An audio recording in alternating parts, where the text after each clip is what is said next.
may not even want with government backing it up, like the BBC. So that's why we need your support. You've seen what we've done over the last year or so. Built the TV studio, reaching, conservatively double the amount of people. Infowars.com gets more traffic than MSNBC.com. And yet we don't take handouts from General Electric. So how have we managed to get more traffic than MSNBC.com? Well, because of your support in the last two money bombs. And that's why we need your support once again. InfoWarsMoneyBomb.com to take the InfoWar to the next level. I can't emphasize how much we're taking on the establishment and winning. We get more traffic than a lot of big news websites, establishment media funded by giant transnational corporations. That's got to be judged as a measure of success. And none of it would be possible without your support, which we've generously had over the past several years. So please go to InfoWarsMoneyBomb.com and support the InfoWar, which Hillary Clinton admitted they're losing and we're winning. Why? Because of your support. InfoWarsMoneyBomb.com. Now we're going to plunge headfirst into a controversial topic. It's often speculative and nebulous, which is why we don't cover it too much on the Alex Jones Show, what with all the other crises, scandals and cover-ups staring us in the face. But, if it's good enough for the likes of the History Channel, then why shouldn't we talk about it? And that, of course, is the ever-controversial subject of UFOs and ufology. And to talk about this, we welcome UFO researcher Tony Topping, a man who's appeared on the likes of BBC, Sky News, Channel 4, and is in fact TalkSport's resident ufologist to discuss this fascinating subject. Tony, welcome to the Alex Jones Show this morning. Oh, well, welcome, Paul, and thank you very much indeed. Sincere thanks for having me come on air. There are lots of people who come on the Alex Jones Show discussing lots of subjects, and so I feel very humbled that you chose me to come on the show. This morning, before I came on air, and we'll go into all that, I was once again harassed this morning. And what we're doing, Brian Gerrish was talking about, I think, one level of a conspiracy, and I think we're going to click it up for the listeners in the US and in the UK and talk about the conspiracy that is paranormal and where the two meet, and the UFO stuff and all that I've been subjected to, etc., Paul. Well, just start off, Tony, by telling the audience about yourself, how you got involved in all this and why you think it's important.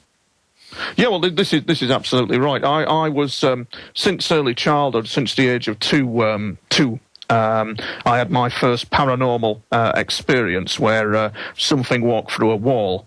And I remember at the age of 2 being unable to decipher what I was seeing walking through that wall. And I was screaming at my father and pointing at the wall. And I still can see myself now doing this, even at 2. I've got quite a visual memory. I can see this event happening. And my father going, "Oh, don't worry, there's nothing there." I remember the word now, "there's nothing there." And he put me back in my cot. And since then, I had all kinds of paranormal experiences from the age of 7, 8 into my teenage years. I dabbled a bit into the occult, and it wasn't really until about 1991, before I went to drama school in London, that I had a UFO appear over the house, like something out of Close Encounters. It was there, it was gone. And I wondered why it was there, what its purpose was. I wondered for months about it as to what it was, and did I really see it? And little would I know that these UFOs would start turning up and cause me to swallow a red pill, the like of which nobody has ever seen before, and would plunge me headlong into a situation that I really have taken some years to actually work out. It's taken some considerable time to suss out what has been going on. And so I went to stage school. Nothing really much happened at stage school until I left stage school. And I started working in London in an office. I'd gone to stage school in London, and I started working in an office in London. And I started having my first UFO incident over Paddington in London. And then there was a string of successive flyovers of these objects. They kept appearing.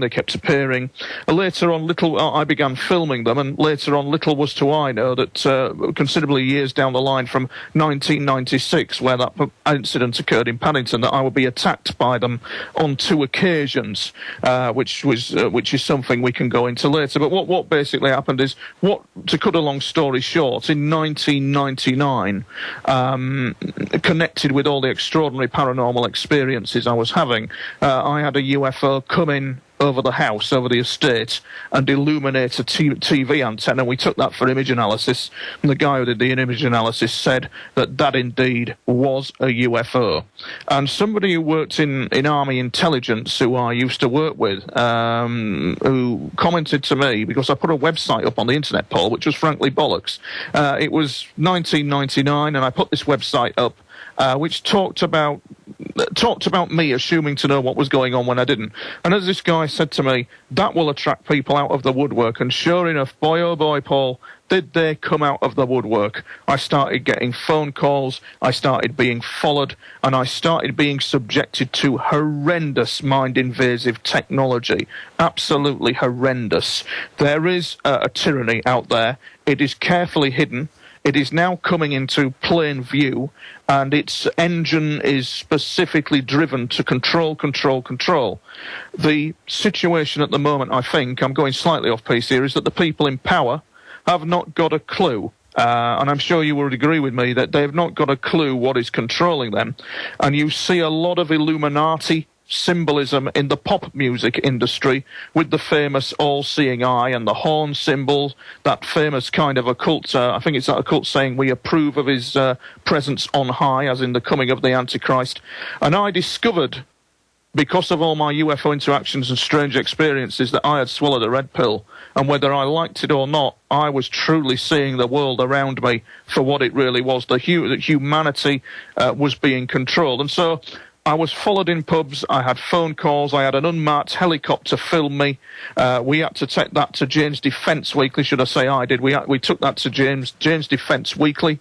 They looked at it and they said that the helicopter that filmed you is an AS-555. It's a Special Forces helicopter that is unique to the governments of the US and Canada.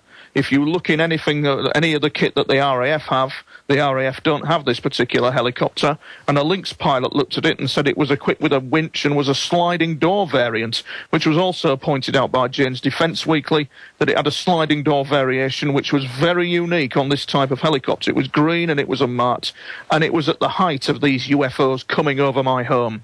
And I couldn't quite piece together at that time in 1999 why they were doing that. But I ended up being targeted by very mind-invasive technology, nasty stuff, followed into pubs by, we would call them, intelligence operatives. And you may think that this is an extremely kooky story made up to sell books, to sell my latest book, etc., etc., but it isn't. I had a responsible job, Paul, and I had to leave that because of it all. There was one morning I was actually attacked by this mind-invasive technology in about January 2001, and I actually thought that I was going to die. On many occasions I've sailed close to the wind with these situations because there is a firm cover-up in place for the wrong reasons. And the people in power, what they're doing at the moment, they don't know what they're doing, and this will have consequences. And this is what the UFOs were apparently, should I say, pointing out. On the internet, you have things like the Ashtar Command and other things that talk of the alien beings being love and light, and that's not necessarily true. There's serious ethical issues involved in these UFOs and what is going on, as well as secretive government agencies in the US and the UK.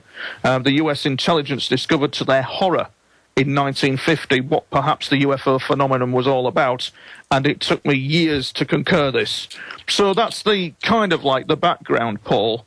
Good grief, I've waffled on for nearly 11 minutes. So that's kind of like the background to what is going on. And I'm suffering post-traumatic stress disorder from all this, as is quite a few people who have been subjected to it. But it's the harassment, Paul. It's nasty, and they're very nasty people behind it. And I was told that they wanted this kept quiet.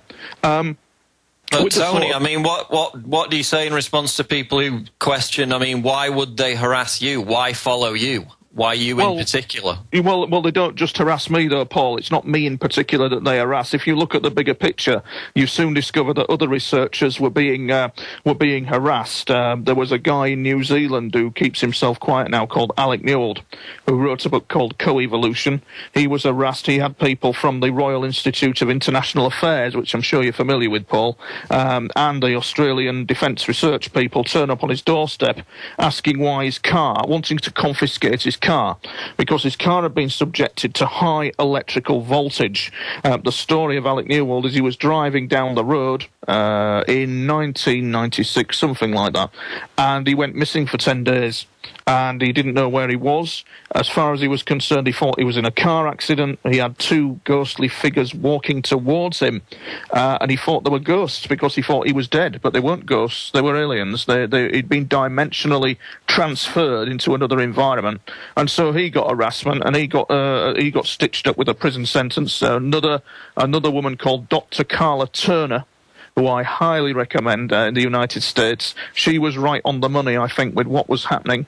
She's certainly been harassed. Dr. Stephen Greer has certainly been harassed.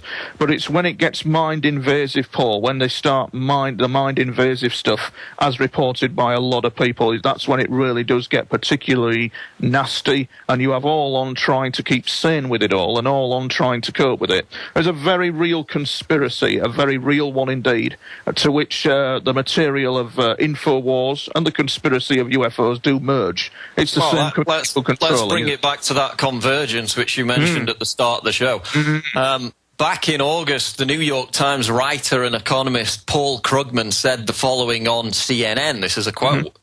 Quote, "If we discovered that space aliens were planning to attack and we needed a massive build-up to counter the space alien threat, and rally and budget deficits took secondary place to that, this slump," he's talking about the economic slump, "would be over in 18 months. And then if we discovered, oops, we made a mistake, there aren't any aliens, we'd be better." Now, we've heard the famous Reagan quote in a similar context where he's speaking during the Cold War about, you know, this alien threat. If we had this alien threat, it would band us all together. To your mind, Tony, is this notion that they'd fake an alien threat to get this world government to achieve their political agenda too far-fetched, or is it something we can actually expect to see at some point down the line? Well, I'm going to shock your listeners, Paul, because I've had nearly I've got a big world view on this, and I've had nearly a lifetime of experience in dealing with all this. The man doesn't know simply what he's talking about, and it's just a pity that there isn't some guys from the military who deal with UFOs and kind of like are on a similar theme to me. How can I describe how this scenario could come about from my own experiences? No, there will not be a staged alien invasion. There isn't going to be one. The back-engineered technology projects that are going on, and there's a possible liaison between the United States governments and them. They know the drill. These aliens, they were aliens. You call them aliens, but in fact they're people like us, Paul. A bit more intelligent, a bit taller, a bit different looking, but they're savvy people. They know the drill.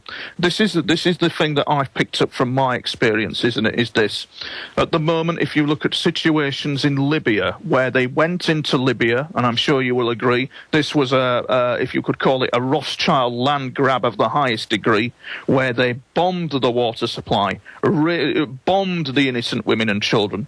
In the UK media, this was paraded as freedom, as freeing the people of Libya. And as we well know, this created a condition, Paul, of carnage. Now the place is unlawful. Iraq, carnage. Afghanistan, carnage, but yet at the very top, lucrative business contracts, lucrative profits, and so on and so forth. These men who control this power, people like Tony Blair, who courted Gaddafi, I'm coming to my point in a minute, he courted Colonel Gaddafi very closely, he was going to stitch him up and he probably knew this, and all those type of men who are in power and follow this agenda and do the bidding for the agenda